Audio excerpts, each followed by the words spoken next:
2, 4, 6, 8, 9 of you. So let's begin. And let's begin by me saying hello, good afternoon, good morning from this side of the world. Good afternoon to you. Thank you for being here. Welcome to our second day in our Biotrade webinar series. Today, we are going to be exploring, we have a very, very deep fondness of, because these are the tools that that brought me to Geneva all of 15 years ago, almost. I joined ITC to work on doing the work that Adam and Sam are doing with us nowadays. At that time, 15 years ago, we did have to travel. There was no webinars, but I'm particularly fond of these tools. So I will, before I just shut up and let the real hosts and the real stars of today take the floor, let me just introduce to you Ms. Sam Eamon and Mr. Adam ADOU. Both of them work with the people in ITC, with a team in ITC that creates and manages the market analysis tools, which we will be being introduced to today. So they won't say it because they're too modest, but I will say it. The market analysis tools that we're about to see today are, in my opinion, the two most powerful, or the most powerful. I don't know how many we're going to see today, but these are the most powerful trade flow analysis tools in the world. And they are the best market access conditions tools in the world. So if you want to know anything about trade flows, if you want to know anything about market access conditions, these are the go-to tools. And with this, I will shut up and let Adam take it from here. So Adam, the floor is yours. Thank you very much, Miguel, for your amazing introduction and for putting such interest in our tools. So as you said, my name is Adam ADOU, working at the Trade and Market Intelligence section with my colleague Sam in here. And today we're gonna explore more in depth a little bit like the ITC series of market analysis tools. So we're gonna see 4 different tools, the trade map tool, export potential map tool, EPING, and also market access map tool. So we're gonna go through those 4 tools, different one, step by step, knowing like a little bit, checking what are the basics analysis you can do with those tools, and maybe it will give you, maybe you will be more eager to go more in depth with those tools in the future, using them in your daily live dealing operations. So let's see. So I'm gonna share my screen right now, or I can let maybe Sam introduce herself quickly, if sure. Good morning, everyone. My name is Pitchaya Sam Eamon, and I work with Adam at the International Trade Center in Geneva, a former colleague of Miguel at the Trade and Market Intelligence section as well. So normally I oversee capacity building on our tools, and I'm very happy to be here today. What will happen is that you will submit your questions to the chat box, and I will answer it while I'm doing the presentation. Also, the session will be recorded. I mean, it is being recorded right now so that we can share the link to the recording. We will upload it to YouTube, and you can consult it later on and share with your colleagues if necessary. Okay, so thank you very much. Let's continue. Thank you, Sam. Okay, so let's go to basics concepts first before starting to see more in depth the ITC market analysis tools. So what will be a key concept during this session today is the use of the harmonized system product classification, so HS codes. So to go and to navigate into the different ITC market analysis tools, you will need to use those HS codes, which are really clue and like important in order to identify the product you want to explore, you want to analyze. And with those codes, it's gonna be like really easier to navigate through the tools. So how it works, basically, maybe I guess most of you know a little bit about this at least. Each product is classified according to a chapter. So those chapters are like, say, the broadest parts of the classification. So you will see like very similar product clustered into different groups. If we take this example, is the example of products such as coffee, tea, all the kind of things you can put in the water, something like this, like for drinks. Then you will have headings. This is a little bit more accurate. You will separate different types of product within the group. And what we call, what we look at in general are HS6 level, is HS6 level, which correspond to the subheadings. In this, you will have like a more specific part of the product. So if we go to tea, for instance, in this example, which is 0902 in the heading, you will have different types of tea, which are for instance, green tea, black tea, or like a very specific black tea. And then something that we don't really use, but is still, we know that it exists and that you can check if you want on the different website, is the national tariff lines. So with this, we're going even more specific regarding the product. So if we take the example of green tea, maybe in the different countries of Asian agreement, for instance, in each country, there might be some very specific variety of green tea, and this can be captured with the national tariff lines. But just one important thing to keep in mind, on the different ITC market analysis tools, we do not really use the regional tariff line. In some agreement, you might have maybe like the existence of regional tariff line codes, which are used within the agreement for with all the countries for specific product, and we don't really capture this in the different ITC market analysis tools. Today, we basically, all the exploration we're gonna do will be based on the subheading, so HS6 level. So here is the continuity of the example I showed before. With coffee, we're going through the chapter, then subchapter tea, and we're going more specific with just HS6 code, which is the subheading with green tea. And you can see that for the different countries, China, Japan, or the US, for instance, they all have national tariff line corresponding to a very specific part of this product and specificities. So now what's important to see is, why do we need those market analysis tools, and how can you use them? What is the, let's say, the scope of those tools, like in your market analysis? So if you're interested in knowing like which market is attractive for exporting your product, which product your country or your specific company should specialize in based on the different market advantages, or the comparative advantages it has in terms of tariffs, in terms of access, etc., you can use those tools.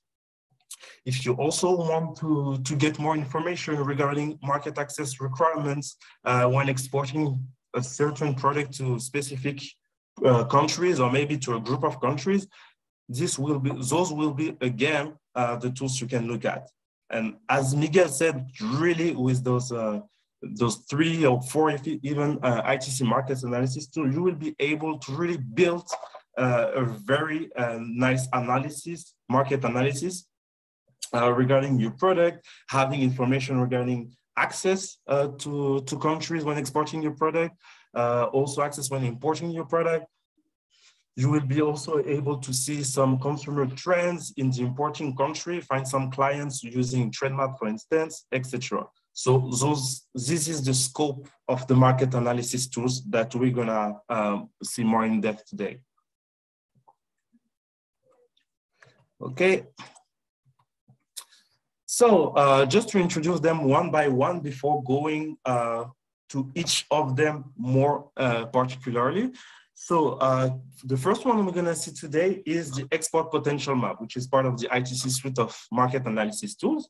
So with this tool, basically you will be able to export opportunities for your product. So check the potential of a specific product for a specific country. If, for instance, I'm a country A and I want to know what are the main product that my country has a lot of potential in and should specialize in, I can look at the export potential map. Also, if I'm a company and I want to diversify and I don't know with which product I can diversify my activity, I can use the export potential map and to look at the different, let's say that leads that I can take in terms of product to diversify. So on this, you will have different indicators that will help you, guide you in order to diversify or to find new opportunities in maybe market you haven't thought about before, but where you can have a lot of potential in terms of export. The second one we're gonna see is more in order to do like really accurate market analysis. You can use trade map where you will be able to analyze trade flow, and you will have at your disposal a set of trade indicators that will give you a hint about how is it going on the destination market, how is your country performing with a specific product or even in a specific sector. And this is based on the world's largest trade flow databases. And all those applications are somehow complementary and linked. The last one we're gonna see is market access map. So those three are part of the ITC suite of market analysis tools. With market access map, after checking the potential with export potential map, after building this market analysis, looking at the different trade indicator, with the market access map, you will be able now to look for information regarding the access to the destination country you're targeting finally for your product. So you will have information regarding tariffs, you will have information regarding export requirement and import requirement, and you will even be able to look at the different trade agreements you can benefit from when exporting your product or when importing a specific product. So on this slide, I didn't mention maybe the very last one that we're gonna look at, which is a tool developed by ITC, but also the WTO, which is EPING. And EPING is also complementary with those three, because thanks to EPING, you'll be able to keep a track on export requirement measure, specifically SPS measure and TBT measure, so sanitary phytosanitary measure and technical barrier to trade. All those measures you will be able to keep in track with the regulatory changes that happens during the year. And with this, you will have notification regarding what's happening for a product of your interest. So now let's focus on one of those two first. Let's take them one by one.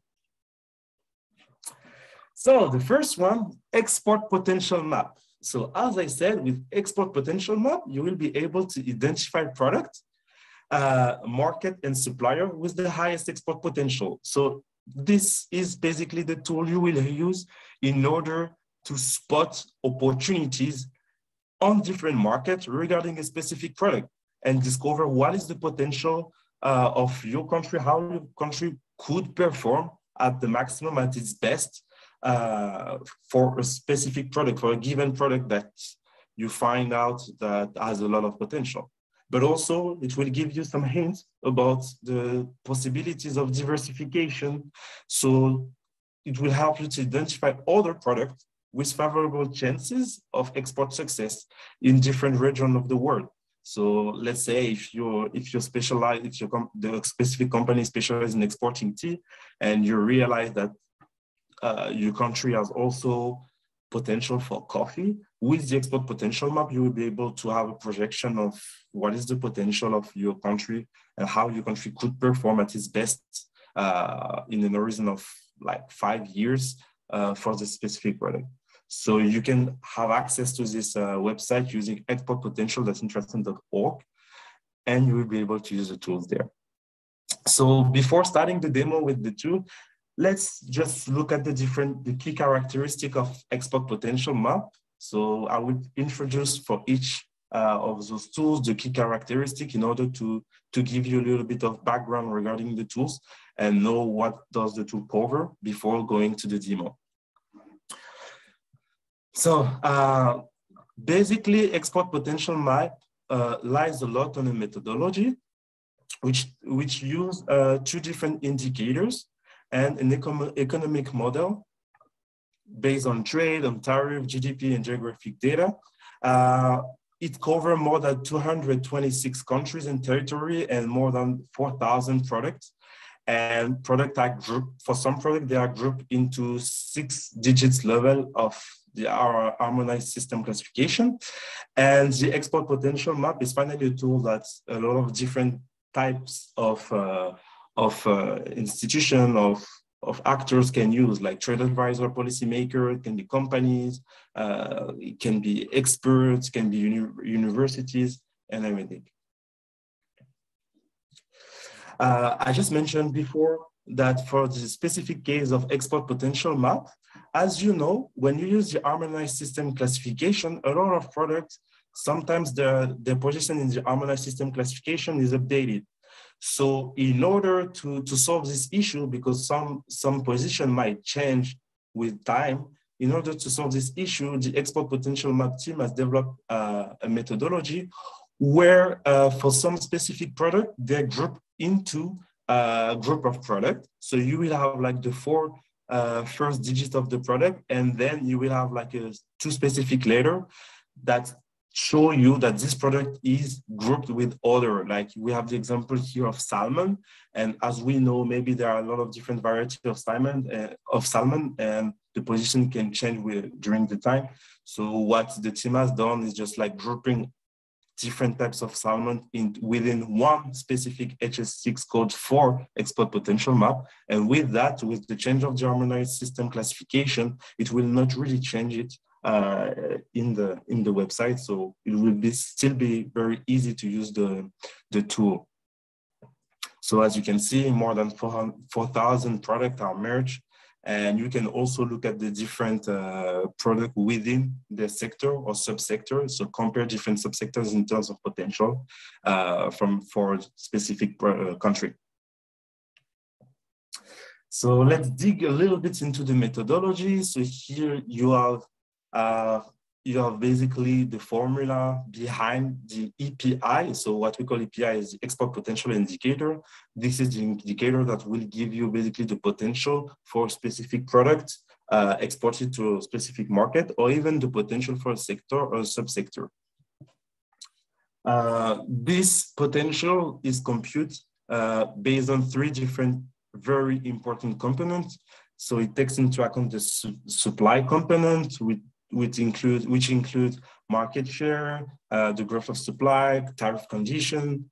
It takes also into account the demand and the ease of doing trade.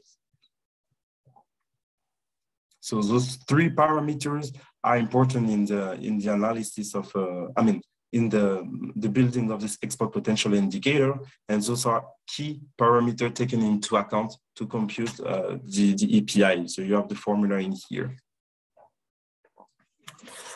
Now, the key concept, let's say like the room for improvement when we're talking about the EPI, like the main value added is this concept of unrealized potential.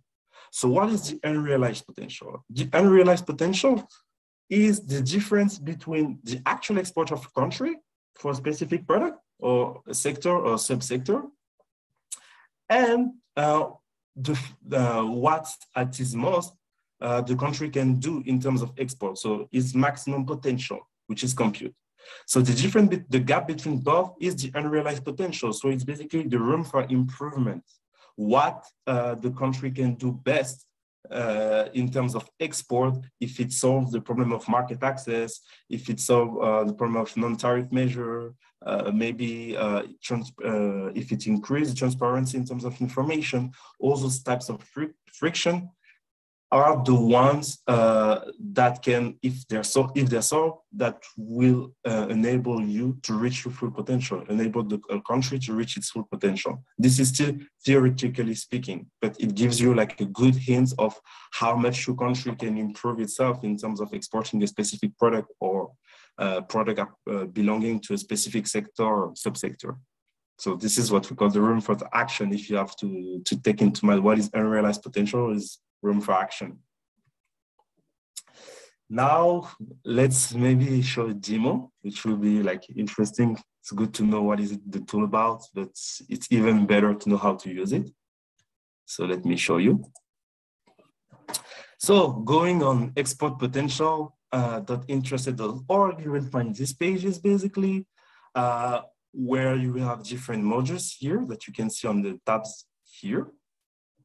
And you have here the tab which link you to all the ITC market analysis tools. But now let's just focus on this one. So what you can see on the screen here, so you have the explanation of what is export potential map in general, what does it cover, who developed it and how.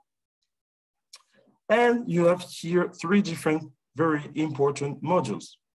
So the first one, we show you for a specific country that you can write in here, the different products where the country has important important export potential. So those will be ranked from the highest to the lowest one.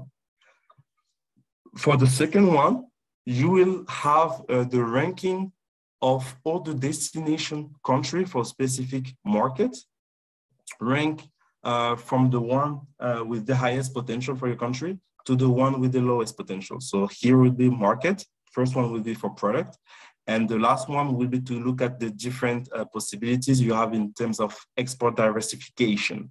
So model 1, look at the different products, so rank from the highest potentials to the lowest one. Module 2, look at the different markets from the country with the highest potential for your export to the country with the lowest one. And the last one hints about diversification. But what's key for your research is this toolbar that we can see here. So let's take a look at one country, for instance. So you see here that you have the choice between looking at the potential for a specific product, a subsector or a sector, or look at the potential for a country, sub-region, or region. Maybe let's do it step by step and start looking at a specific country. For instance, let's take the example of Thailand. So it's here, yeah. And let's go. So first information that you have, it's for all the product that Thailand is exporting. This is the untapped export potential. So this is what at its best, if everything somehow was solved in terms of market access, if Thailand was doing its best, this would be what Thailand could reach in terms of export in value. So $155 billion in total. This would be this is a projection, of what Thailand would be able to do based on this possibility, based on the agreement, the trade agreement it can benefit from, based on its export possibilities, production capacities, and etc. So we can look at one of the 2 different modules here. Let's take a look at the product first. So by clicking on this module, I will have the list, as you can see, of all the product ranked from the one with the highest export potential to the one with the lowest one that Thailand can export in the world. So this is not from Thailand to a specific country, but this is Thailand to the world in general. So as you can see, the first one, computer data storage units, if it's the first one here, it's because it's the one where Thailand has the biggest export potential. So you have 2 different types of visualization. The first one is the one showing you the list of products, and you have here in blue, it's what Thailand, in dark blue is what Thailand is actually doing, performing in terms of export value for this product. And here in light blue is finally the untapped potential of Thailand for computer data storage units. So you see here a percentage, as this percentage corresponds to the actual export regarding the full export potential of Thailand. So let's say that for now, Thailand is exploiting, let's say 67% of its full potential for now. But there is still, if you can look at this, there is still 33% that of potential that is not exploited by Thailand, that is not used by Thailand. So there is still room for improvement. Here you have a toolbar in order to look at a specific product of your interest. So I decided to look at ginger, for instance. So you have the choice between writing the name of the specific product or writing the HS code. As I know, the HS code is 091011 for ginger. And we discussed this during the beginning of my presentation. Some products are grouped. This is why for ginger, you see the first four digits of the HS code and 2 letters at the end, because different variety of ginger have been grouped into one category to ease a little bit the way of searching, also avoid the problem regarding a harmonized system updates. So looking at ginger, you will see that ginger will appear in here, the potential in ginger at the end. So if you click on this, you see the export potential of ginger from Thailand to the world, which is $128 million. And Thailand is for now exporting for $67 million. So there is an untapped potential of $84 million for ginger to the world. So this untapped potential, if you understood, corresponds to the difference between the full potential reachable by Thailand, so the export potential, and the actual export of Thailand. So the room for improvement. So from here, we can go to another type of view, the view on markets. So if I click on this, it will rank basically the different markets from the one with the highest potential when Thailand is exporting ginger to the one with the lowest one. But this is a top 20 basically, but there are other countries, but to ease the visualization, it shows you the top 20. So what you can see here is that United States is the country where Thailand has the biggest export potential when exporting ginger. If you click on this, you see that Thailand has an export potential of $16 million when exporting ginger to United States. And so how is it constructed? How is it built visually? So visually what you see, let's say like the white circle you see at the beginning of the stock bar corresponds to the actual export. So if you look at the different position of the different white circles here, the one which are close to the right are the biggest one, and the one close to the left in abscess are the lowest one. So here you see that United States, for actual export, Thailand is exporting more to United States than to Netherlands or than to Bangladesh, but less than to Pakistan. But Thailand has the biggest export potential when exporting to Netherlands than when exporting to Bangladesh, even though it actually exports more to Bangladesh than Netherlands, because Bangladesh here actually export 2.3 million, whereas for Netherlands it's 1.3, but the export potential is higher when exporting ginger to Netherlands than to Bangladesh. So this is how you can read that. And what you have, like the whole stock bar you have till the very dark point at the end correspond to the untapped potential. So what you have at the end is where is the export, the full export potential reachable, and the way, let's say the way from the white circle to the end of the bar correspond to the untapped potential. So the longest is the stock bar, the longest is the untapped potential for a country. But then you will tell me, yes, but Adam, why is it like this for Pakistan? That might be your question. Why it's a discontinuous stock bar and it's not like for United States, the Netherlands, or Bangladesh?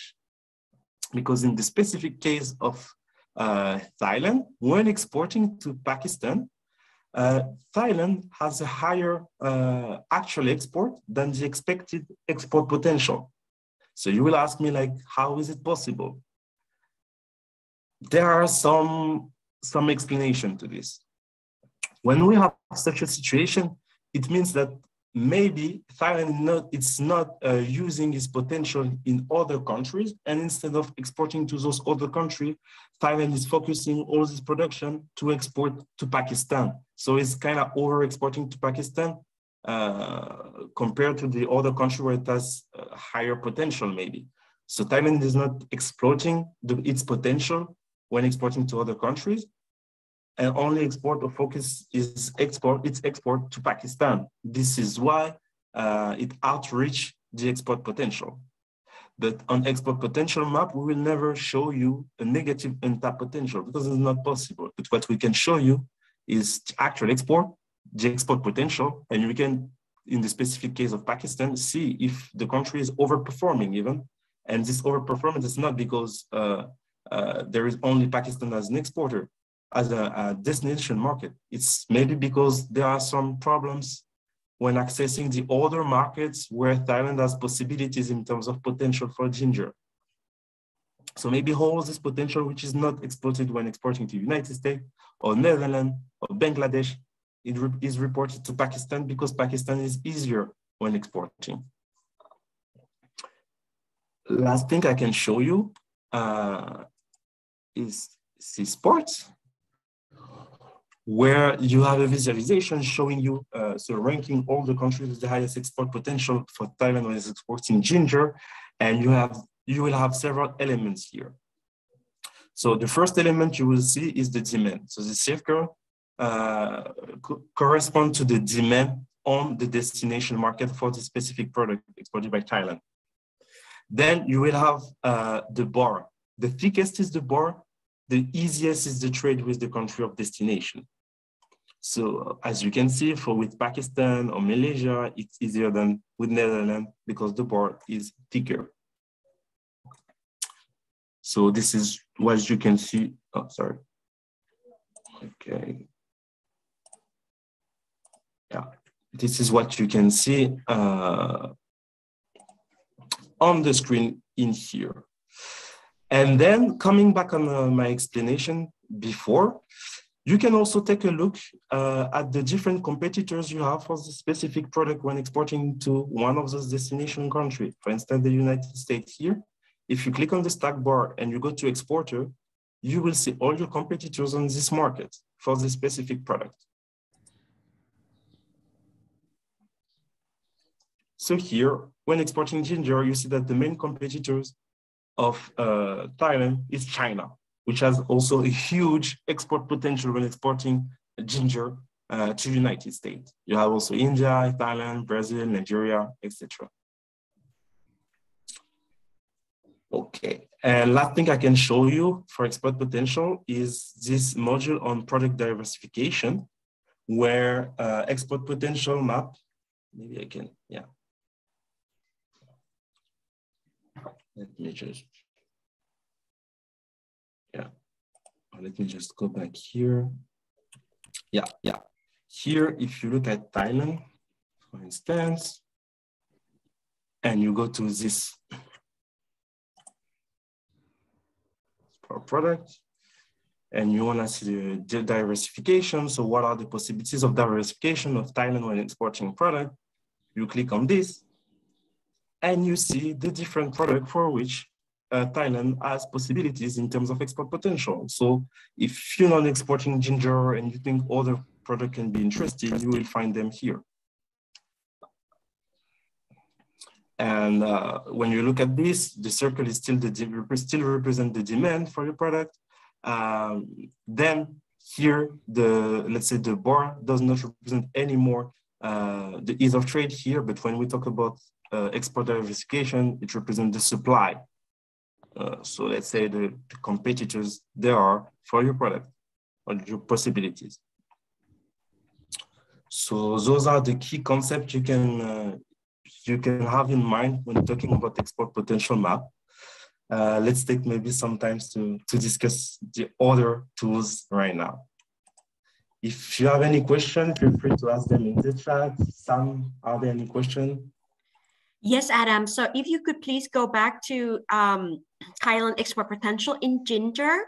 I would Yes. like to take the opportunities to address Nan Susan's questions regarding the dotted line and the direction of the button. For example, if once we get to what we call the gap chart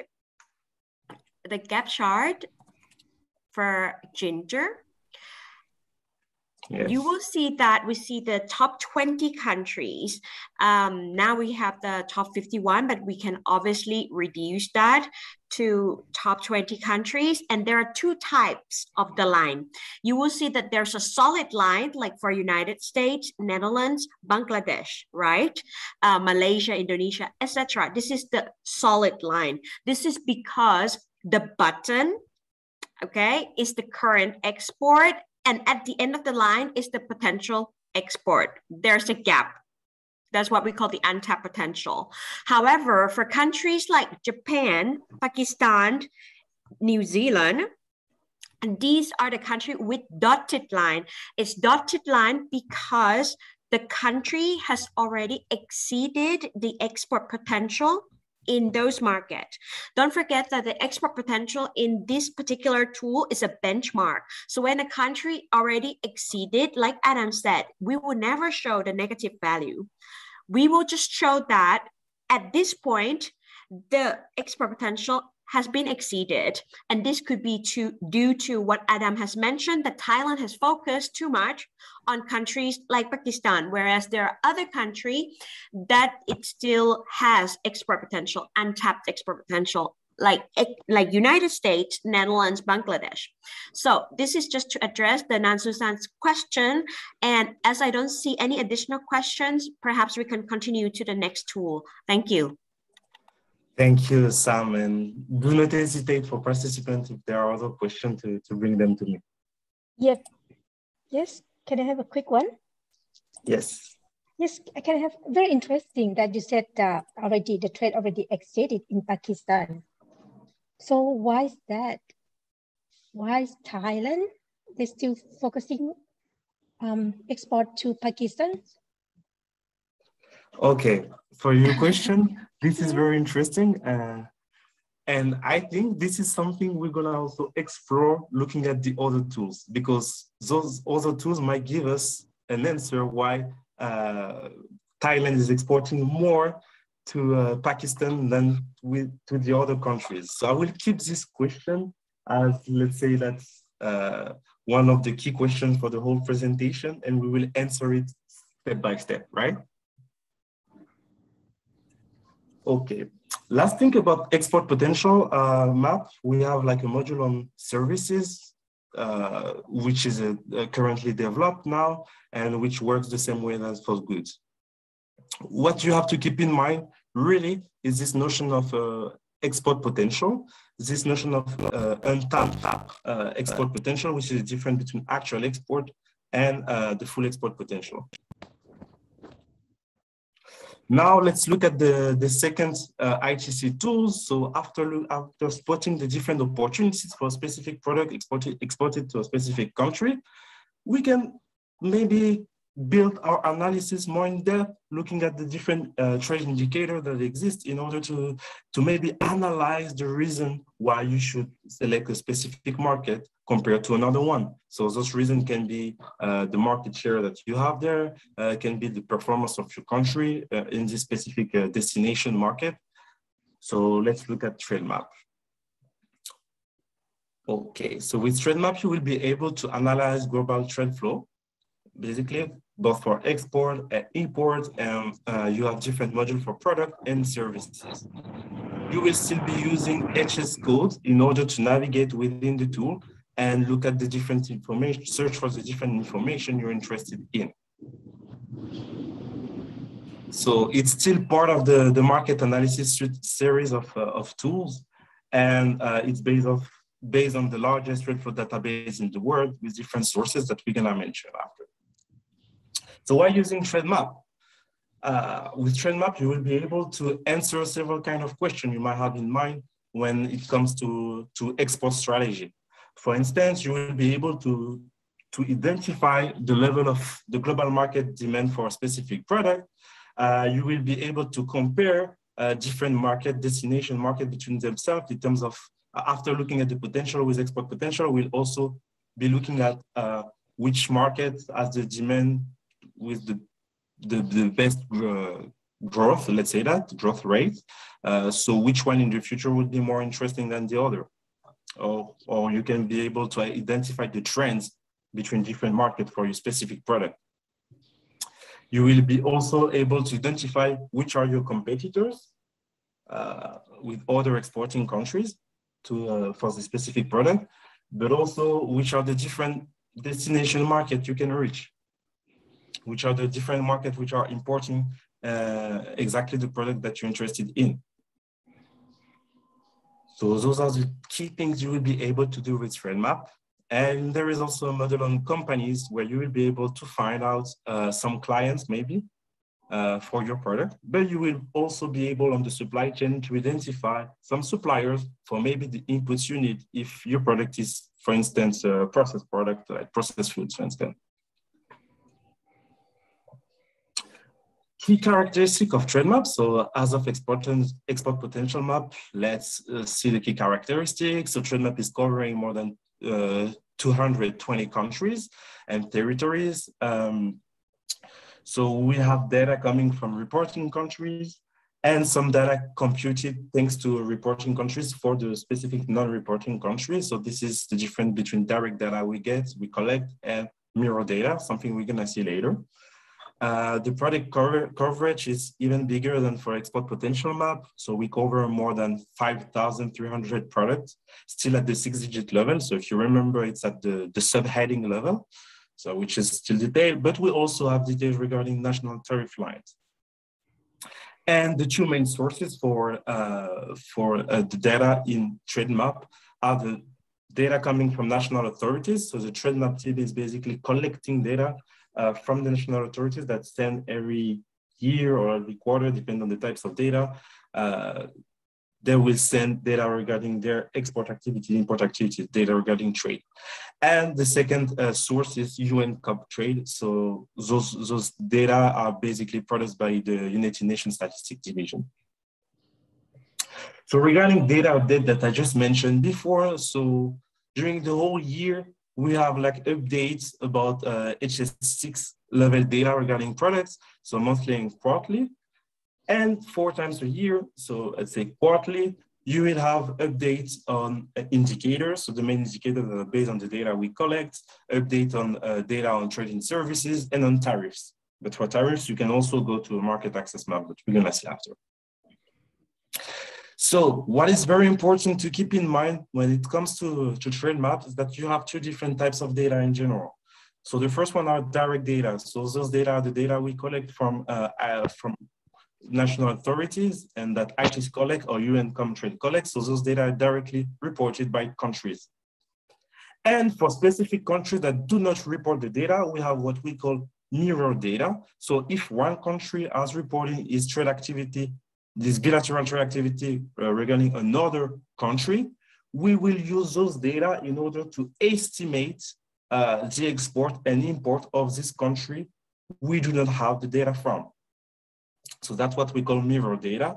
And we have a code of color in the ITC data table, the trade map data tables that you're gonna see after, in order to identify which data are direct data and which data are mirror data. So here is, let's say, like a representation of how it works. So if Australia, for instance, is a reporting country and Iran do not report data regarding trade, but we have the export data of Australia to Iran, and also we have the value of imports from Iran to Australia. We will be able, ITC will be able to estimate what are the exportation in value of Iran and what are the imports as well. So based on the reporting country, we will be able to estimate the trade of the non-reporting countries. But if 2 countries are not reporting their trade, their bilateral trade, then we won't be able to get the data at all. And this is the case, for instance, if you take Iran with Myanmar specifically, if we do not have data from both of them, we won't be able to display any data. And in such case, in the table, it will be, you will have 0, like it will be null, significating that we don't have data for this specific product. And you will also see that the color is different for such data. Talking about the color, here is the code of color in trade map data. So first thing to keep in mind, all the data in purple are word aggregation. So it takes into account data from reporting country and non-reporting country, and we aggregate the trade for the whole world based on the data we have. And this is displayed in purple in general in our tables.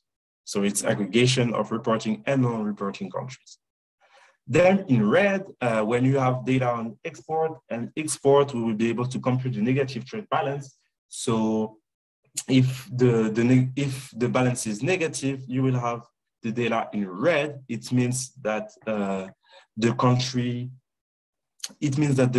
is importing more a product than exporting this product. So you have a negative trade balance. And if it's the opposite, then the data will be displayed in blue. In dark blue, as you can see, it means you have a positive trade balance. So you have a trade exceeding.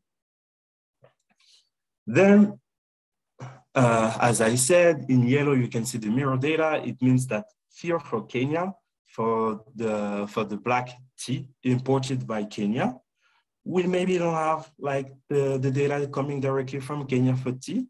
So we compute the import value of Kenya based on what the partner of Kenya, so basically the exporters to Kenya, are reporting in terms of data, in terms of export value of the black tea exporting to Kenya. So based on this, we were able to compute what are the total imports for black tea of Kenya. Then you will have two other different color in green. So light green will be the quantity estimated by the United Nations Statistics Division, and in dark green, you will have the data estimated by ITC. So here it is for the color code.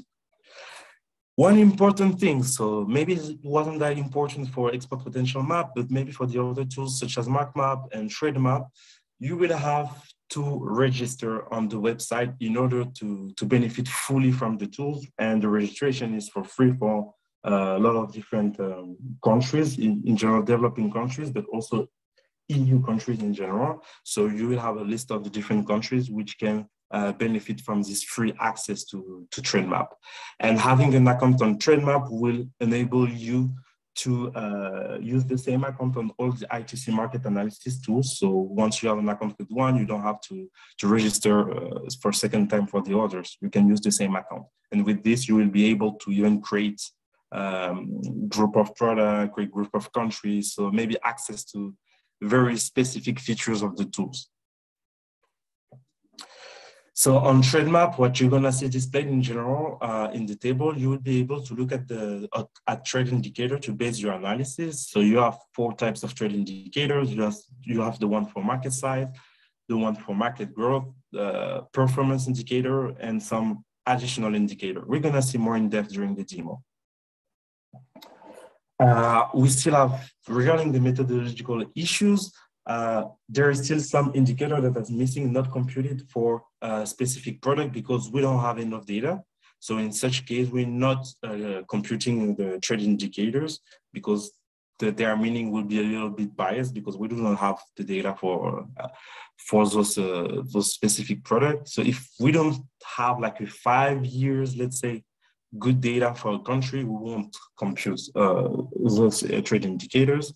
And when data are not reported for specific products, then we round to 0 those data. Also, when the value exported or imported of a specific product is under 500, we round it to 0.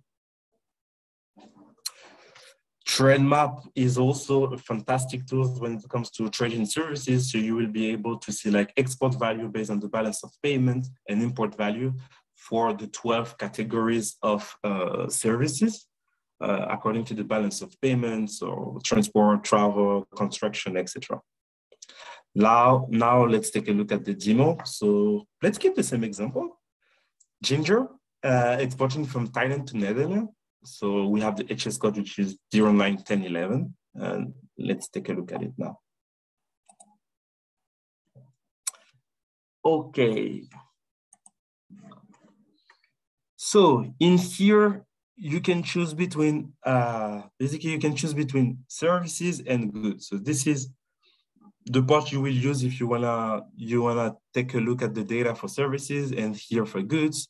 Then other important choice, are you looking at the import side or the export side? Sorry. Those features are very important. Still, you should keep in mind that when you launch your research, take a look at those two in order to see what are you really researching. But there is another way to check if you made the right research after that. So here I'm looking at ginger. So if I remember, it was 09, 10, 11, HS6. If you don't know what is GSS code of your product, you can go to advanced search here, clicking here, and you will be able to write keywords in order to identify what is the HS code corresponding to your product. So in here, I'm interested in ginger from Thailand. But let's see, before going to Thailand, who are the exporters of ginger in the world? What are the competitors of Thailand? Who are them? So then you have the choice between looking at trade indicators. So here you will be able to compute your market analysis. You have the choice between yearly time series, where you will see through the time, the evolution of export or import for your specific product. Or if you want to have like maybe seasonality, you can look at quarterly time series or monthly time series. And the last one, you're going to take a look at it. Companies module is just to take a look at who are the clients or who are the supplier for this specific product in the world.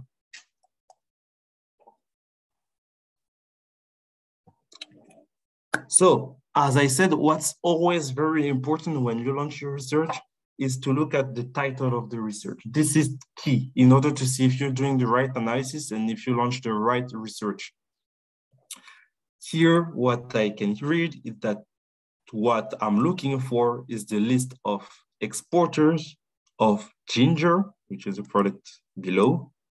Then for the year 2020, which is the last year available for this specific product. And you have the code to make sure this is the product you really wanted to look at. So who are the competitors? We already know that Thailand is exporting ginger. Who are the countries which are exporting the most ginger? So in terms of, you will have first, in the first column, the value exported. So all the countries in here, you have like a top 25. They will be ranked from the country exporting the most ginger to the least, right? But you have several pages. So France is not the one exporting the ginger, but in the top is like the 25th countries in terms of ranking exporting ginger to the world. The first one is China. So let's say the top, Thailand is part of the top 5 exporters of ginger from what you can see, because here are the exports from the world in purple, aggregation of reporting and non-reporting countries in value, US 1,000. And you have market by market ranked from the top one to the last one, those exporting ginger in value. So you have China, Netherlands, Peru, Thailand, which is the 5th one in the ranking. So those are the main competitors. You will see then the trade balance. So as we said, when it's red, then it means that, for instance, Spain is a net importer of ginger. It means that Spain imports more ginger than it actually exports ginger. And when it's blue, you're a net exporter of ginger. It means that for Thailand is a net exporter of ginger. So it's exporting more ginger than it's importing, sorry. Then you will have the same, the value in quantity, the metric, so the quantity, the unit quantity. You will have the unit value. So be careful, unit value is not the price. Unit value here is just, gives you just a hint. It's computed using the quantity and the value. So it's basically the value divided by the quantity, where you will find the unit value. And then indicator regarding growth. As we said, there are several types of indicator. So here you will have indicator regarding the trends, let's say, on the specific exporters in terms of export of ginger to the world. And what if I want to know who are the main clients of Thailand? Who are the main destination markets where Thailand is exporting ginger? Then you see that you have hyperlink for all the countries in here. So you have two choices. Either you go to the home search, or you even use the toolbar in here and you select the destination country of your preference. And then you will have the export of Thailand, the export of ginger from Thailand to this specific country, putting the Thailand and the partner. Or you can click in here directly on Thailand, and you will have the list of countries, of destination countries, where Thailand is actually exporting ginger. So let's try that. Still, to make sure you made the right decision and you made the right search, you read once again the title of your search, which is in here. So here we see that we have the list of importing markets for the product exported by Thailand, which is ginger. It means that we see all the countries where Thailand is currently exporting ginger, and we will have the different trade indicators for all of them. So as we could see in export potential map, we see that Pakistan is the main client of Thailand in terms of value when it comes to ginger, when it comes to exporting ginger. So it's the top one destination country for Thailand, with Japan and Indonesia. We saw, if you remember, we saw that the Netherlands was one of the countries with the highest export potential in terms of importing ginger. So it was where Thailand had the biggest room for improvement for export of ginger. But we see that the actual export of Thailand to Netherlands for ginger are not that high compared to the top 5 countries. We will see then why is it like that. So at your disposal, you will have different trade indicators. As I said, in here, you see the value exporting by Thailand to Pakistan for ginger. You will see if, with the second column, if Thailand is a net importer or net exporter of ginger to Pakistan or to all the other countries listed in here. What is important is that, as you know, all the country listed in here are listed from the one importing the most from Thailand to the one exporting the least, right? But you will also have, with the trade indicator here, the performance of Thailand, or the performance of this country in terms of importation from Thailand. So there will be ranked from the one representing the most important part of Thailand export to the one representing the least important part. So it means this is the share of imports of Pakistan from Thailand in total export of Thailand. So Pakistan represent more than half of Thailand export of ginger in value. So this is the main destination market. More than half of Thailandese export are going to Pakistan, basically, for ginger. Then you have the quantity. And what is important for your trade analysis, what you can take a look at is this indicator that we call market concentration, which is based on the Helmfindal index. This gives you, basically, for each market listed, the concentration of supplying countries in the partner country. What does it mean exactly? This means, for instance, in Pakistan, so when the number is close to 1, it means that the market is not highly concentrated. So there are a lot of different suppliers in Pakistan exporting ginger. And when it's close to 0, it means that the market is very, it's not really concentrated. So there are few exporters exporting ginger to Pakistan. Another thing that can give you a hint, which is a little bit special in here, if we still continue with this comparison, why Thailand is exporting ginger more to Pakistan than to the Netherlands, for instance, where it has a huge export potential.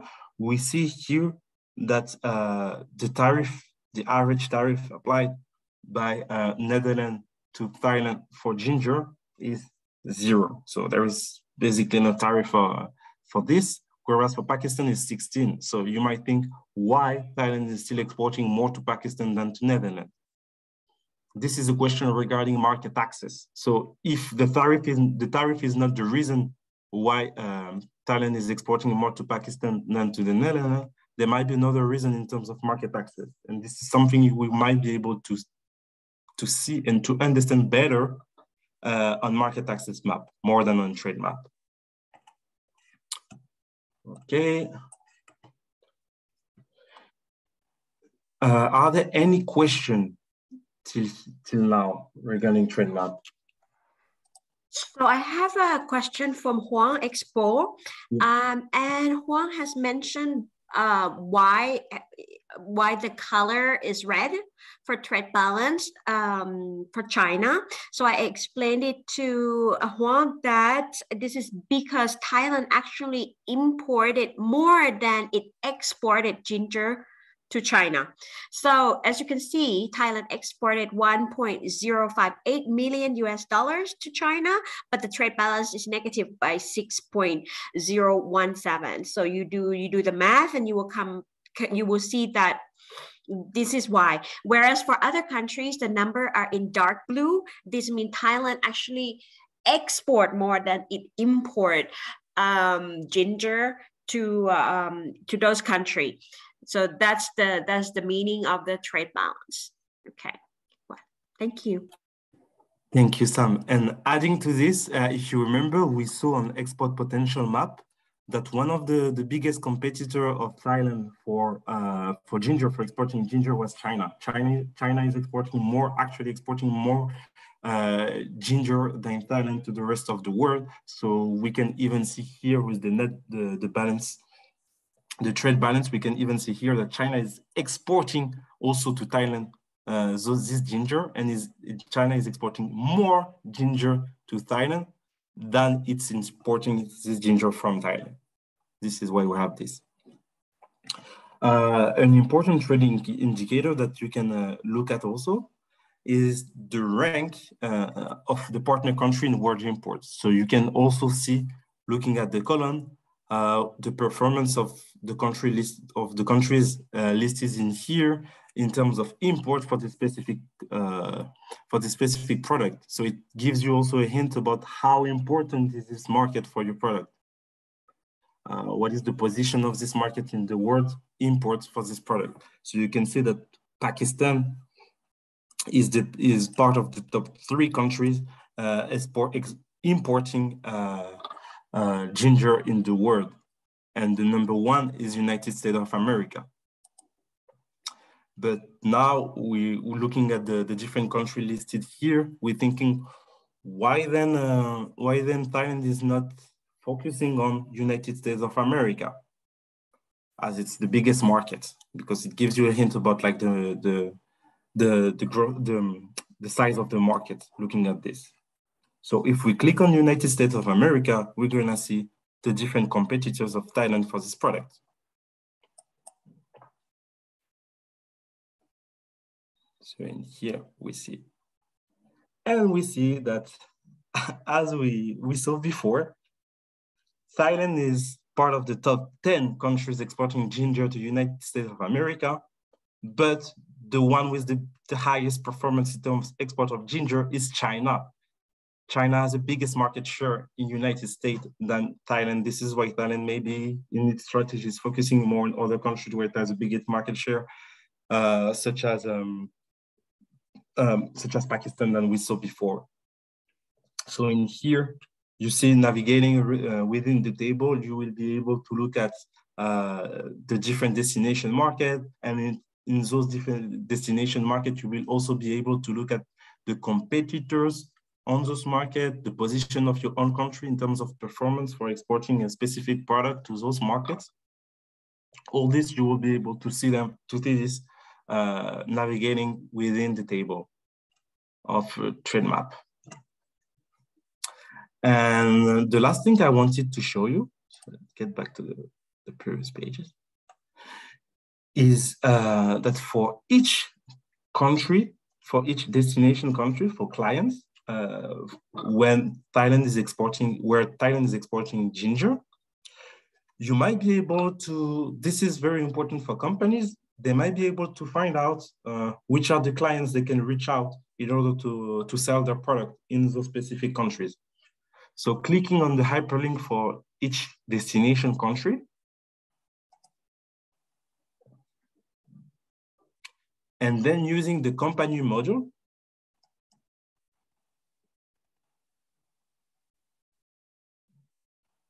you will have for each category of product, the list of companies importing in the destination country this product. So let's take a look at this. So for Pakistan, all the company listed in here imports ginger. So all those companies are Pakistanis and they import a Pakistani company and they're importing ginger. So potential clients for an exporters of ginger from Thailand. And you will have information regarding the size of the company, the number of product concerned by your research that this company is importing, the location of the company, and you will have company details as well, such as the number and everything to reach out to the company in order to negotiate or like start business with to do business with this company. This is what I really wanted to show you on Trade Map. If there are any other questions, I can answer them. So far, there's no additional question, but I would like to refer to the fact that this code actually covers both crushed nor ground.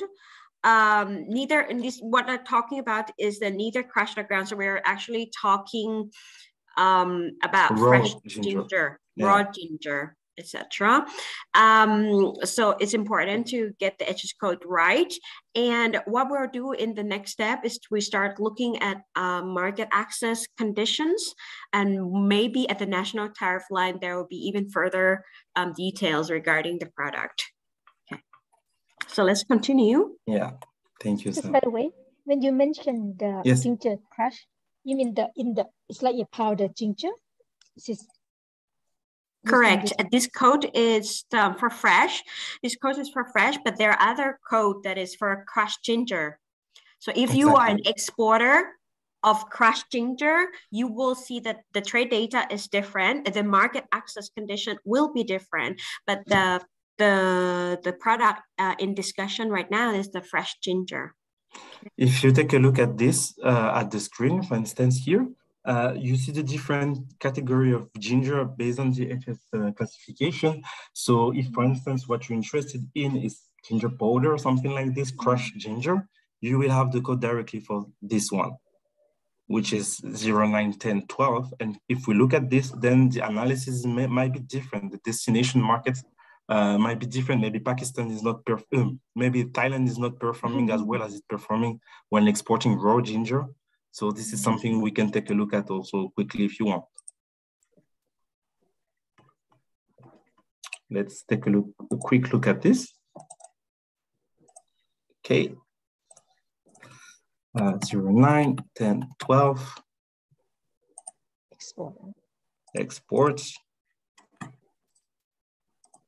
Okay, trade indicators. Then we want to see Pakistan. No. Oh, that's changed again.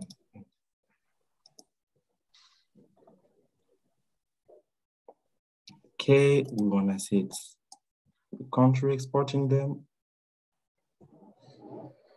So in here we see that still China is the top exporter for crushed ginger. So as well as it was for raw ginger. But then Thailand is not part of the top 5 country exporting this anymore. So crushed ginger is a little bit more, is more processed than the raw one. And we can see here that maybe Thailand is not performing as well as it does for raw ginger because it's not processing the ginger, but exporting raw ginger to the other countries. And in here, we can also see another pattern. Netherlands, which was one of the most important markets in terms of import for raw ginger, is one of the top export markets for crushed ginger. It means that Netherlands is maybe importing the raw ginger from Thailand or from other countries and then processing the ginger to export it. So looking at the different let's say that this different step within a product, like if it's processed or not, you will also have a mapping of the value chain, looking at who is importing the raw product, who is processing the product, and who is importing the final product. Is this clear, or are there any questions regarding this?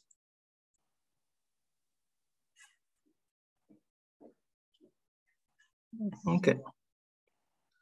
All right, so now let's take a look at the market access map. Just finish quickly with trade map. So after taking a look at the spotting opportunities, exploring export potential with the export potential map, then building the analysis with trade map in terms of choosing destination market, looking at your market share in those destination market, the market size, the performance of the importing countries or of your own country for the specific product. What can make the difference? What can make the difference is the market access. So if you remember, we had this example of Thailand exporting ginger to Pakistan more than to the other countries, while the other countries had the biggest export potential, and there was room for improvement in terms of export to those countries. So why is that like this? There might be a reason, and maybe this reason lies in market access. And we saw it wasn't regarding the tariff, so there might be another reason for this. This is where market access map can make the difference. I mean, you will have all information regarding market access. This tool basically improves transparency regarding regulatory requirements, but also tariffs. If you're interested in tariffs and if you want to have more details regarding this, this is the tool you need to use. So I really want to highlight the complementarities between those three tools, and even the fourth one we're going to see after market access map, because all this will enable you to build your analysis when it comes to a specific product or group of product, or even to develop your export strategy regarding a specific destination market. So here is your homepage of MacMap. So what is market access map for? You will have really 4 different modules, 4 ways to use the website, 4 important categories. The first one is like all the information you're gonna have regarding market access, so basic information, tariffs, export and import requirements. You will have also information about trade remedies, or trade agreement. Then you will have the module to compare the access. So now you don't know which market is more accessible between a list of, I don't know, 5, the top 5 destination markets, and you want to know which one is more interesting, because maybe the potential is similar, but the market access, the condition might be different. So you look at this module, and the analyzing module is more to go more in depth in terms of analysis of this market access for all those countries. And the last one, if now you want to make your own computation, go further in your analysis, you will be able to download the data on request for specific product or group of products. But then let's also explain the definition of market access. So when we talk about market access for goods, it refers to all the conditions surrounding the access to a market when exporting or when importing your country. So it concerns the custom tariffs and also the non-tariff measures applied to those specific goods in the destination market.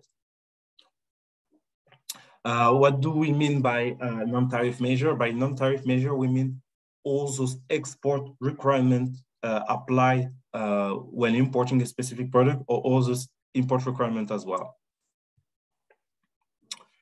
So market access finally cover custom tariffs, which are the basic, which is the basic principle. So what is the tariff am I gonna pay when exporting my product to a specific destination country? So this is the first thing you're having a look at. But if the tariffs are similar between two countries, maybe you will also want to take a look at other market access conditions. So this cover trade remedies, rules of origin, regulations, also if you benefit from trade agreement or not, and export-import requirements, which are part of the non-tariff measures.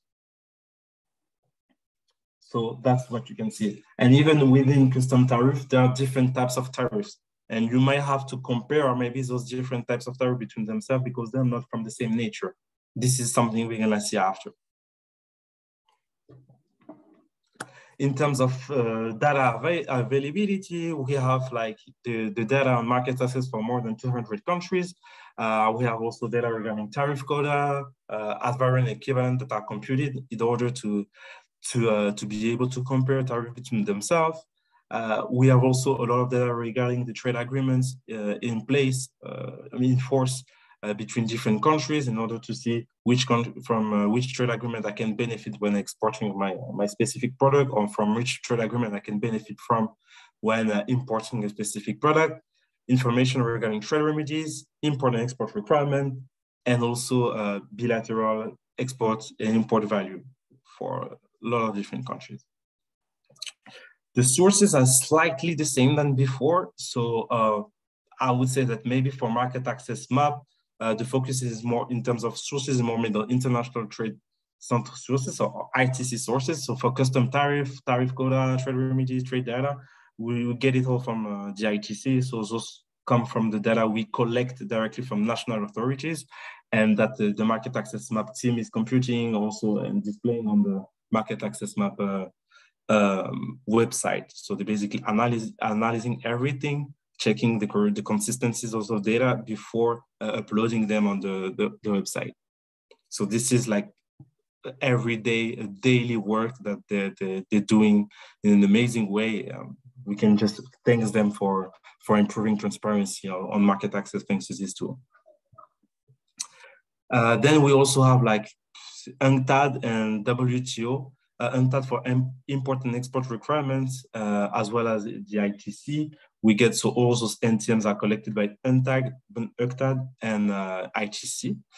And from the World Trade Organization, of course, we have the bond tariff, which are like the highest tariff that you can pay when exporting a specific product. So all the tariff you paying thanks to trade agreement and everything will be lower than those bond tariffs. So what's the main point of market access map? The main point of market access map is that with the basic research, we'll have information regarding all types of market access conditions, all type of them. So information regarding, as you can see on the page, if for instance, I'm interested in ginger, one of the conditions to export my ginger to a specific market, I will have in one search information regarding the custom tariff apply, when exporting my product to this specific market, information regarding the preferential treatment I can benefit from. So if there is any trade agreement I can benefit from when exporting my product, and that can make the tariff I'm gonna pay lower than usually. We're gonna also have information regarding trade remedies if the destination countries is a little bit trying to protect, let's say that its own economy regarding a specific product. So if there are some measures in place in order to protect the national companies exporting, selling the same product, and export-import requirement, which we call regulatory requirement, well known as non-tariff measures. All this in one search, as you can see in this screen in here, in the screenshot, but we're gonna see it more in depth when coming to the website after. So basic definition about custom tariff. So the tax you pay when you want to export your product, which is levied by the government. And as an importing country, I mean, as an exporting country, I'm gonna pay specific taxes when exporting my product to a destination market. It can be higher or lower depending on the country, depending on the trade agreement you're benefiting from. So then you have the difference between bond tariff and applied tariff. So the bond tariff that we collect from WTO, basically set up by WTO, is the maximum level of tariff you can basically pay if you're not benefiting from most favorite nation tariff, so MFN tariff. If you're not benefiting from also a trade agreement, this is the bond tariff you're gonna pay in general. Otherwise, you're paying the most favorite nation tariff for all the WTO member. This is the maximum tariff you will pay when exporting your product to a destination country. Of course, if you comply with the export and import requirement needed. Then you will have preferential tariffs if you benefit from a trade agreement with another country. So instance, if we take, for instance, the example of Thailand, which is a member state of the Asian trade agreement. So thanks to the ASEAN, Thailand will be able to benefit from maybe a specific tariff when exporting ginger to all the Asian members countries. So then within tariffs, there are specificities. So we make the difference between ad valorem tariffs and non-ad valorem tariffs in general. So ad valorem tariffs are the tariffs that are directly linked to the value of the product you're exporting. So it will be a percentage directly of the value, and this represents the tariff you're gonna pay when exporting your product. Non-ad valorem tariff means that the tariff you're gonna pay is gonna be computed differently based on specificities. It can be a very specific tariff. So based on the quantity you're exporting, you will pay a specific tariff. It can be compound, so both ad valorem and non-ad valorem at the same time. So it can be specific tariff and an ad valorem tariff. It can be mixed. So a mix will mix different types of tariffs. And this whole will make the tariff you're paying when exporting your product. And this can also be more technical. And last but not least, there are those tariff rate quota for the one who knows. So the principle is simple. There is something settled which is called a contingent. And if your country is exporting more than the contingent, you're gonna pay a specific tariff. And if exporting less, maybe you're gonna pay a classical ad valorem tariff. And the contingent would be basically the quantity you can export of this product to the specific country. Then there is different way of setting this tariff rate quota according to different rules. So it can be different configuration, different settings. But then after talking about all those different types of tariff that exist, the question is, how do we compare tariffs between themselves across countries? If I'm an exporter of ginger, if I'm Thailand, and I have like an ad valorem tariff, I have to pay an ad valorem tariff when exporting to Vietnam, but I have to pay a mixed tariff when exporting to France, for instance. How do I compare both of them? How do I evaluate the effect of tariff on the price? How do I check which one is more interesting than the other? This is where the ad valorem equivalent computed by ITC intervene. So with the ad valorem equivalent, which is not a tariff itself, it's a computation, an indicator somehow that will help you to compare, to put on the same level two different tariffs. So if it's one mixed, one non-ad valorem and one ad valorem, you will be able to compare themselves thanks to the ad valorem equivalent, which is computed the same way for all tariffs. So how does it work? Ad valorem equivalent, what you should keep in mind is that the ad valorem equivalent tariff is an estimate of a non-ad valorem tariff. So in order to put a non-ad valorem tariff at the same level as an ad valorem tariff, you will use the ad valorem equivalent. So here is the formula. So you will have the specific value divided by the unit value. And it will give you the ad valorem equivalent tariff. So this will help you in your comparison between two different markets in terms of market access. What tariff are you paying if you want to compare France with Vietnam, for instance? Having both ad valorem equivalent tariff will help you to compare them and easy your analysis. So let's go live once again. Let's give the same example. So ginger exporting, so raw ginger, if you remember, so neither crushed or ground, which is different from the processed one, like powder. So from Thailand to Netherlands still, because we wanted, if you remember, to understand why Thailand was exporting more to Pakistan than to Netherlands, whereas the export potential was huge when exporting ginger to Netherlands. So let's try to understand why. Let's go market access map. So going at mapmap.org, you will arrive on this specific page. So here I'm interested in Thailand, which is the exporting country, exporting to the Netherlands, raw ginger. So 09, 10, 11. So you will need, of course, the HS code. As I said at the beginning of the session, the HS code is key to navigate into those ITC tools because it will help you to navigate easily. You can still use the national tariff line if you want, but in some countries, they might not use the same national tariff line as yours. So to stay on the same level, it's easier to use HS code, and this will be better for your research. Then if you have the same national tariff line code than another country, you can take a better look at it as well. So let's launch the search. So talking about the national tariff line code, by clicking here, you will see all the different national tariff line code existing for ginger. In here, there's just one for Netherlands that you can see.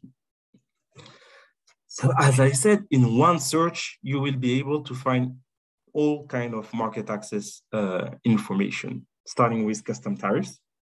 So in here, when exporting ginger to the Netherlands, we see that the tariff applied is the MFN tariff. So the most favorite nation tariff apply for all the WTO member if they comply with the regulatory requirements, export-import requirement when exporting ginger to those countries. So in here, we see that the tariff is 0. So there is almost no tariff for Thailand when exporting to Netherlands. So we might think, why Thailand is not exporting more to Netherlands then? It's not because of trade remedies, because there is no trade remedies applied to the specific product. So maybe it's regulatory requirement. This is where we see that when exporting ginger from Thailand to the Netherlands, there are 46 import requirements which Thailand has to comply with in order to export ginger, which is kind of huge. And maybe companies are not exporting to the Netherlands because of those export requirements, maybe because they do not have the facilities to comply with those requirements or the finance to comply with those requirements. Maybe there is a lack in terms of certification to comply with those requirements. So we can take a look at any of those. For instance, you will have all those requirements classified based on the non-tariff measure classification. So which work with some chapters, right? Each chapter corresponds to a specific type of measure. I insist on type of measure because it's not a measure itself. It's a type of measure. And within each type of measure, you will find the measure applied. So if we look at labeling requirements, for instance, there are 6 different measures under the labeling requirement that apply to this product when exporting ginger specifically to the Netherlands from Thailand. So here, you click here to have more details. And what you will get is fantastic, is that you will get the name of the legislation concerned first by this requirement. an explanation about the legislation, the goal, the objective, from when it entered in force, and if there are other countries affected by the same legislation than yours. In here, we see that all the countries in the world exporting ginger to the Netherlands need to comply with this specific export requirement, because when you look at other countries affected, is the world, so all the countries. You might have a link to the regulation directly if you click in here. And there are some additional comments giving you explanation regarding this specific regulation. Where does it come? When, from which text it comes exactly? Maybe comment that will be key in order to understand this specific regulation and this specific requirement applied to ginger when exporting from Thailand to the Netherlands. So the same for each type of measure in here. So if you look at the first example, what does it say exactly? So all the companies exporting ginger to the EU, so as we know, Netherlands is part of the EU, they must submit their application to the competent body, which is dealing with the compliance of the companies of the product imported by the Netherlands from Thailand. And then Thailand might have to comply with specific requirements within this in order to export his product. Here is labeling requirements. So it can be, for instance, the fact that when you export your product, the name of the product might be written in English or might be written in the language of Netherlands. There might be other requirements. You might have like the composition of the product written on the label, etc., etc. So this is the first thing you can see using this basic search, and then all type of information like custom tariff, trade remedies, regulatory requirement. You can see them more in depth using their specific module in here on market access map. So if you want to have only information regarding custom tariff, you will click on the custom tariff module. Same for trade remedies and the same for export and import requirement. But you might find basically the same information that you find in the summary in here. So for first search, I will advise you to go directly to the home page and try to look for every kind of market access information. Other important module is the compare module. With this module, you will be able to compare the different market in terms of access when you're exporting your product. So from Thailand to the world, then 11 ginger.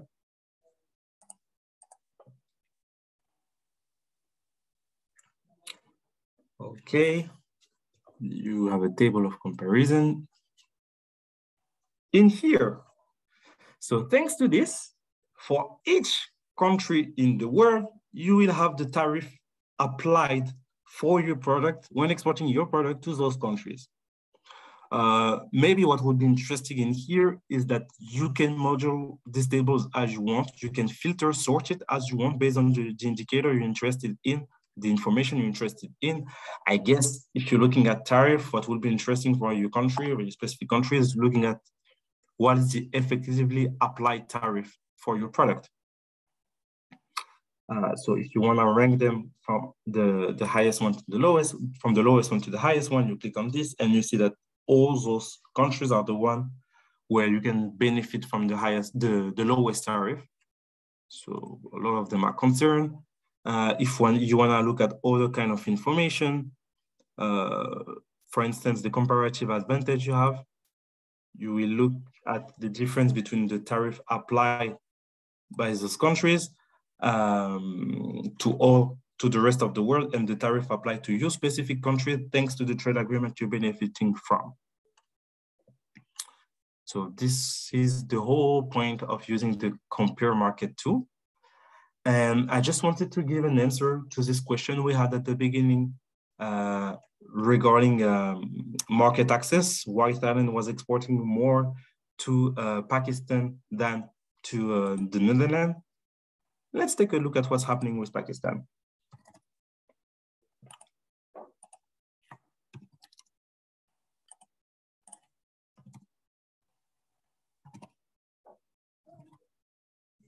Okay.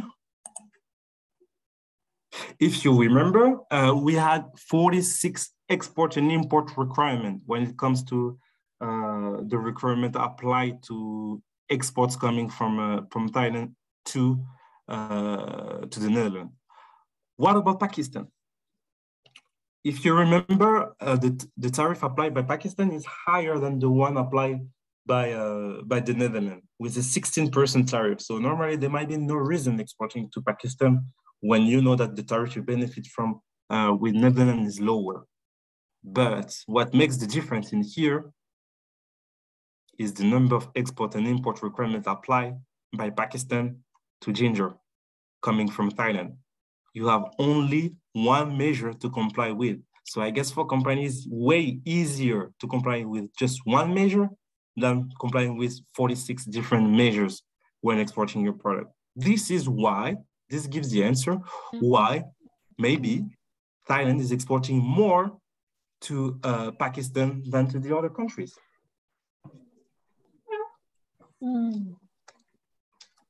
So does this answer your previous question from the export potential map?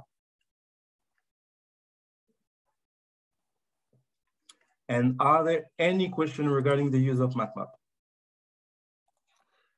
So there's no question regarding the use of MapMap. There was a few questions regarding the data updates.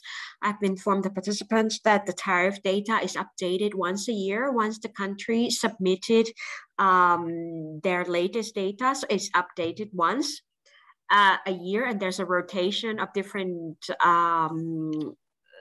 updates throughout the year. So for example, we might start with the first batch and then second batch, third batch, etc. But it's once a year. Even though the country might update their tariffs during the course of the year, they would have to wait next year. This is because it's extremely time consuming for us to process this data. So we don't have the capacity to update the same country several times a year. But it happened very rarely that the tariffs is actually changed dramatically during the course of the year. In terms of the non-tariff measures, we work with different organizations, the African Development Bank, World Bank, UNTAD, etc., to put in place the non-tariff measures data. Once it's updated, it will not be updated for another few years because it's a large number of data, and we don't do the update on non-tariff measures once a year. It will be a few years. However, what will happen next is that Adam will show you the final tool that allows you to see what are the incoming new measures for specific products or for specific countries so that you can anticipate the change. So what you see on market access map is usually what's always in place: labeling requirement, the residues, the level of the residues, etc., the packaging. These are I would say, the conventional requirements, the measures that are in place since a long time. It doesn't normally dramatically change, but what you should do is use this final tool, which is called the e-ping, to anticipate the incoming change, or use it to lobby with the sector, trades association, etc., to stop it from actually being put in place. So I let Adam continue with his presentation. Thank you. Thank you, Sam. Okay, so let's continue. Okay. So before going to e-ping, I just wanted to talk about like a diagnostic that we finally doing in the traded market intelligence section. So maybe in order to understand what are the problems, we make this business survey on non-tariff measure, so on regulatory and procedural trade obstacles. If, for instance, we had taken the example of Netherlands, this would have explained maybe why why companies from Thailand are not exporting much to the Netherlands in detail. So apart from knowing what are the apart from knowing the fact that there are a lot of export and import requirements, we will know why is that complicated to comply with those requirements. Maybe it's not just because those requirements exist, because if they exist, maybe it's just to protect the people of the country, is to protect their health, to protect their security and everything. So maybe the problem might lie in another reason, and this reason can be maybe the procedures behind the compliance of this regulation. So we interviewed more than 1,736 companies, 736 companies in Vietnam, in order to understand what are the obstacles the company face when exporting all the products. We did it for goods and for services, and we found out that more than half of the exporting company were facing obstacles regarding regulatory measures and regarding the procedure associated. So we did it in the whole of Vietnam, basically. And the key findings that we saw are the one you can see in here, and two of them can be explained using the tool that I'm gonna introduce to you right after. Those two are linked to transparency in regulation in force. So regarding the testing requirements, Vietnamese company just complains, explaining that they do not know where to find information regarding testing requirements, and that there is no transparency regarding those regulations, that they do not receive also guidance on how to comply with those regulations, and guidance regarding updates of the regulation applied by the partner countries when it comes to the specific product they were exporting or they are still exporting. So how to solve those issues? How to keep on track with regulatory changes, because even though you have everything to comply with the import and export requirement, they might change through time. Like with the time, they might change during the years. So how to know how to stay updated regarding this all the time? This is where it intervenes IPing, basically. So in here before, you have examples of testimonies of companies explaining their troubles, their problems they were facing when exporting the specific product mentioned in here, like trousers, footwear, like lotus beans, dried lotus beans, etc. They explain why. And in the explanation, you can see information not available, for instance, regulation that change frequently, a lot of different reasons, basically. Lack of updated information available, all this can be solved because all this can be solved for TBT or SPS regulation, because IPing covers those two. Now I said the name. This is IPing. So the tool that we use to keep on track on regulatory measure, but only sanitary and phytosanitary measures, and TBT as well. So technical barrier to trade measures as well. Thanks to IPing, you will be able, for the product of your interest, to keep track on all those change, manage information, understand what are the new product requirements, get a notification anytime the product you're exporting to the market of your interest, anytime there is a change in the regulation and you need to comply with those new changes will be displayed to you on IPing. You will receive an email, you will receive a notification. So this is good if you're exporting a specific product, ginger, for instance, and you want to know what's happening in the world regarding the compliance of for this specific product when you're exporting it. IPing will help you. If I'm interested in a specific market and tomorrow I have a notification that the Netherlands apply a new requirement, or even Pakistan that do not apply that many requirements. If there are 3 new requirements, I will receive a notification on IPing saying like, yeah, there are 3 requirements regarding export of ginger to Pakistan. So going on ipingalent.org will enable you to find out all that. So as I said, so what is IPing? Anytime there is a change in SPS and TBT requirements, TBT measures, to stay up to date, you will use IPing. But IPing is not only this. IPing also enables to install this public-private dialogue regarding SPS and TBT notification. If something isn't clear, you will be able to talk with focal point on the platform that will explain you more about this new regulation in force, that will explain you about the objective of this new regulation, how to comply with. You can use Eaping for this as well. Here is an example. So if you remember, those are part of this was the object of one of the testimonies regarding Japonica rice exported by Vietnam to EU. And this is an example of a new regulation that popped up basically from EU regarding Japonica rice. So you receive such a notification when you go to Eaping explaining the reason of, the objective, the raison d'être of the notification, the product covered by this new regulation. So with the HS code, here you have the chance, because you have directly the subchapter, not even the subheading. So with the subchapter, you just know all the product cover under this. The objective of this regulation, always you will have the objective of the regulation, because any regulation, SPS TBT regulation, pursues a specific objective. And in here, something we added is like the testimony of the company explaining why it was complicated to comply with the regulation in question.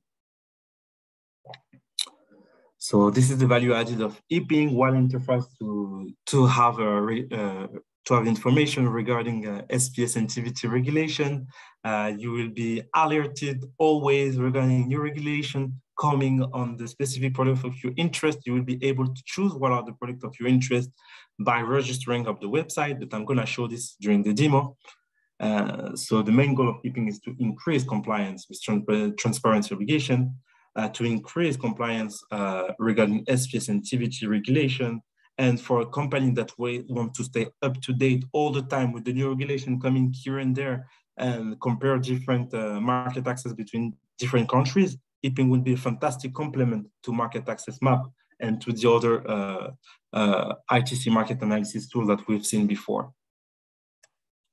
Let me now start the demo of Eaping. So the timing is perfect because since yesterday, Eaping has changed a little bit the face of the website, the display of the website. It's a little bit different than it was before. So as you can see, let me show you a little bit the features of Eaping. So if I want to know what are the new notifications regarding still ginger in general, and I'm an exporter from Thailand, I want to know the notification concerning my product.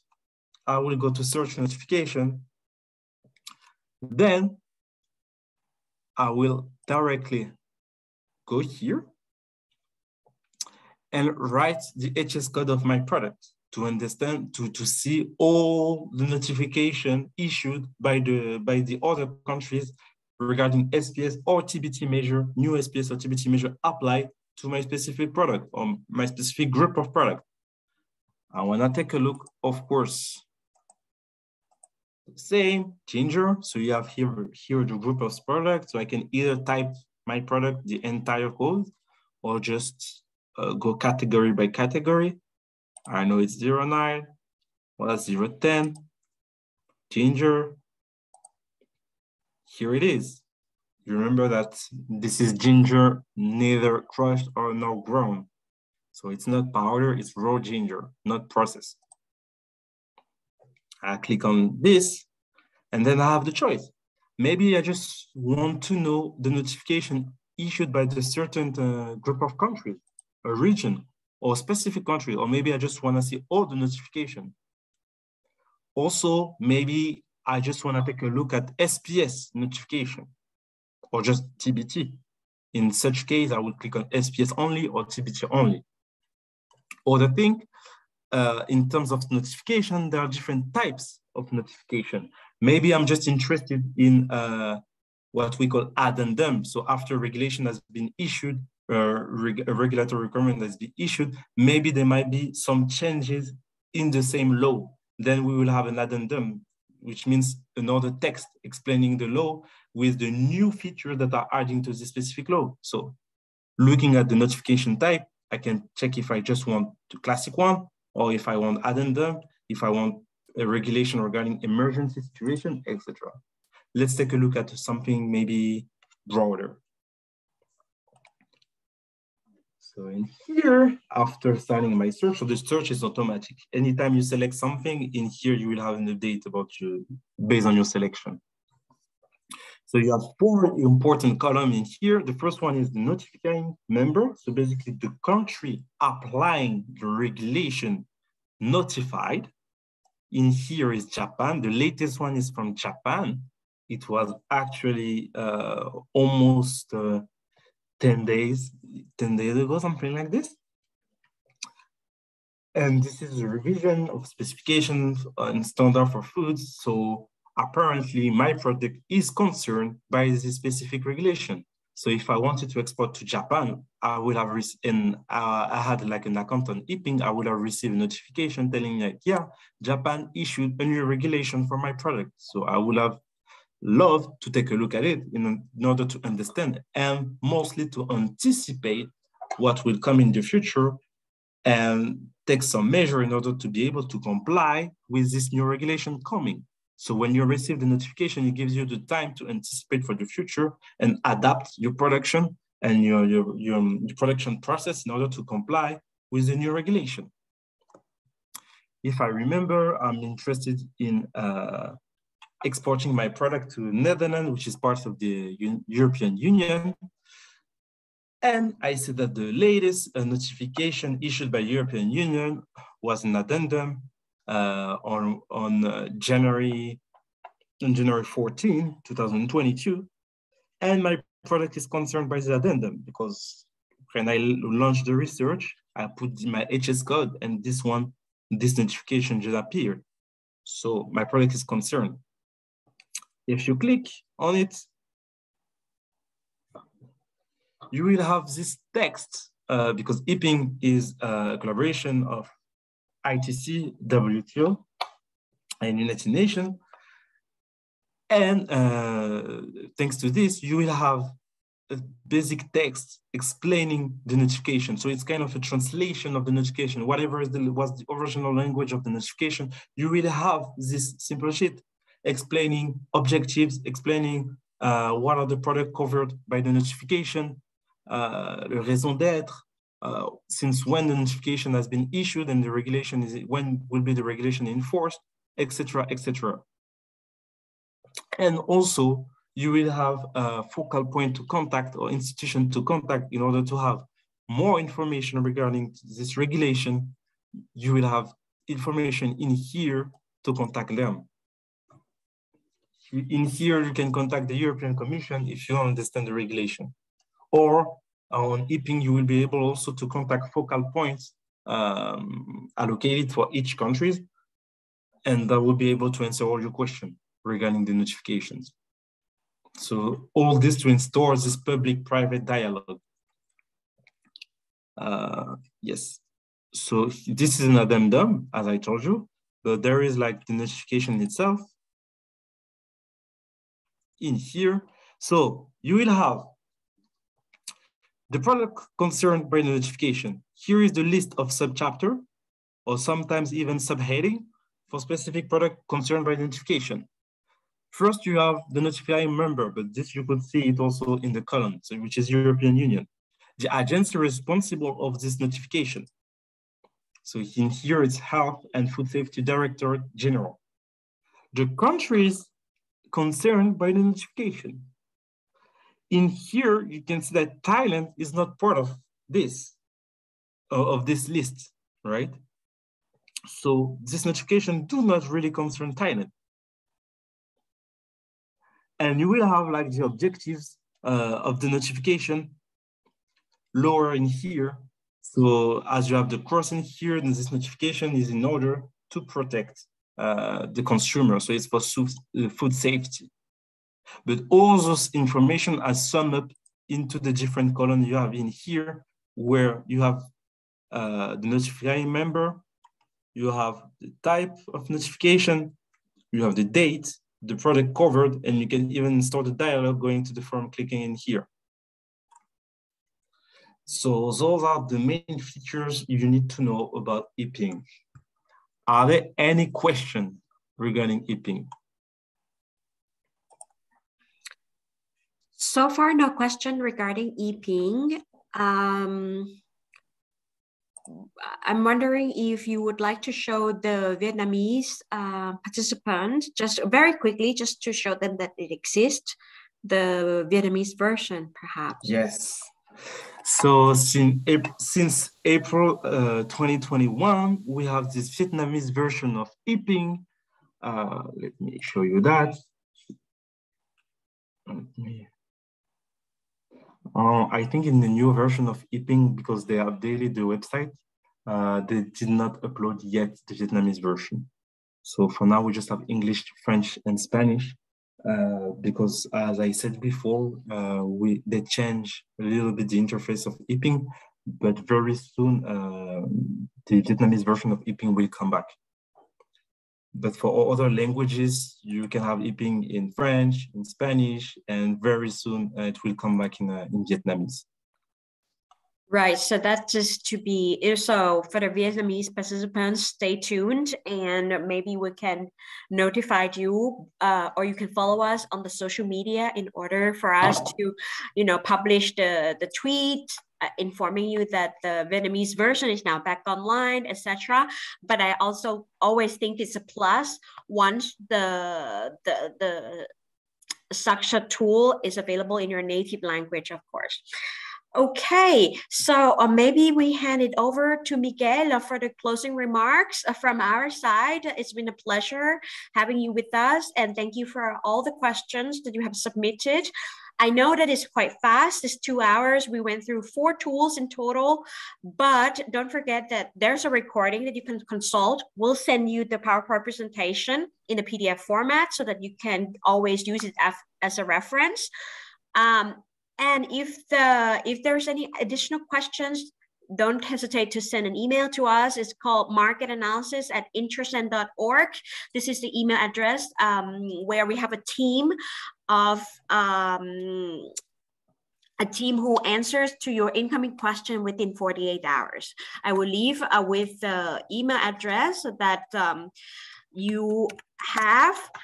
The email address to write to us, and don't forget that the tools at the first glance can be very overwhelming. You just have to start using it, go through it, and if you have a question, write to us. You can only learn and really become proficient by doing.